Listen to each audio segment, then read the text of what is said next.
ವಿಟ್ಲದಲ್ಲಿದೆ ಅಂತ ಹೇಳಿ ನಮ್ಮಲ್ಲಿ ಒಂದು ಸಹಾಯವಾಣಿ ಅನ್ನುವ ಒಂದು ಕೇಂದ್ರವನ್ನು ನಮ್ಮ ಆಫೀಸ್ ಇದೆಯಲ್ಲ ಅದೇ ಅಲ್ಲೇ ಸಹಾಯವಾಣಿ ಅಂತೇಳಿ ಒಂದು ಮಾಡಬೇಕು. ಈಗ ಎಕ್ಸಾಂಪಲ್ ಹೇಳುವುದಿಲ್ಲ, ನಮ್ಮ ಸಮಾಜದಲ್ಲಿ ಈಗ ಇಷ್ಟು ಸಮಾಜ ನೀವು ನೋಡ್ತೀರಾ, ಹೈಯೆಸ್ಟ್ ಗೌರ್ಮೆಂಟ್ ಒಂದು ಸಿಕ್ಕುವಂತಹ ಫೆಸಿಲಿಟಿಯನ್ನು ಅನುಭವಿಸುವ ಜಾತಿ ಯಾವುದು ಗೊತ್ತುಂಟ ನಿಮಗೆ?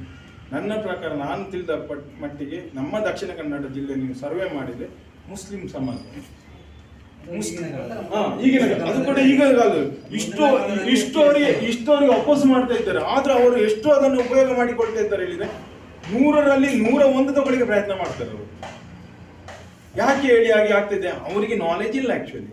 ಆದ್ರೆ ಅವರಲ್ಲಿ ಈಗ ಒಂದೊಂದು ಊರಿನಲ್ಲಿ ಈಗ ಒಂದು 100 ಮನೆ ಇರುವಂತ ಊರಿನಲ್ಲಿ ಒಂದೊಂದು ಸಹಾಯ ಕೇಂದ್ರಗಳ ಆ ರೀತಿಯಾಗಿ ಮಾಡ್ತಾರೆ. ಒಂದು ಸಣ್ಣ ಟೇಬಲ್ ಹಾಕಿ ಕೂತ್ಕೊಳ್ತಾರೆ, ಕೂತ್ಕೊಂಡು ಸಣ್ಣ ಮಟ್ಟ ಕಲೆಕ್ಷನ್ ಸಹ ಮಾಡ್ತಾರೆ. ನಿಮ್ಗೆ ಯಾವ ರೀತಿಯ ಸಹಾಯಗಳನ್ನು ಸರ್ಕಾರದಿಂದ ಬರ್ತದೆ ಅಂತ ಹೇಳುವ ನಾಲೆಜ್ ಅನ್ನು ಪ್ರತಿಯೊಬ್ಬರಿಗೆ ಕೊಡ್ತಾರೆ. ಅವರ ಜೊತೆಗೆ ಹೋಗ್ತಾರೆ, ಅವರ ಸಂಘದವರು ಹೋಗಿ ಅದನ್ನು ಮಾಡಿಸಿಕೊಂಡು ಬಂದು ಅವರು ಎಂಜಾಯ್ ಮಾಡ್ತಾರೆ.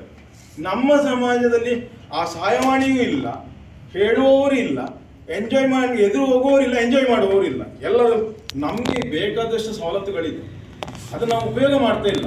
ನಾವು ನೋಡಿ ಈ ರೀತಿಯಾಗಿ ಬರೀ ಇದರಲ್ಲಿ ಇರಲಿಕ್ಕೆ ಕಾರಣ ಯಾವುದು? ಇವತ್ತು ನೋಡಿ ಮೊನ್ನೆ ಒಂದು ಇದು ಬಂತು, ಏನು ನಮ್ಮ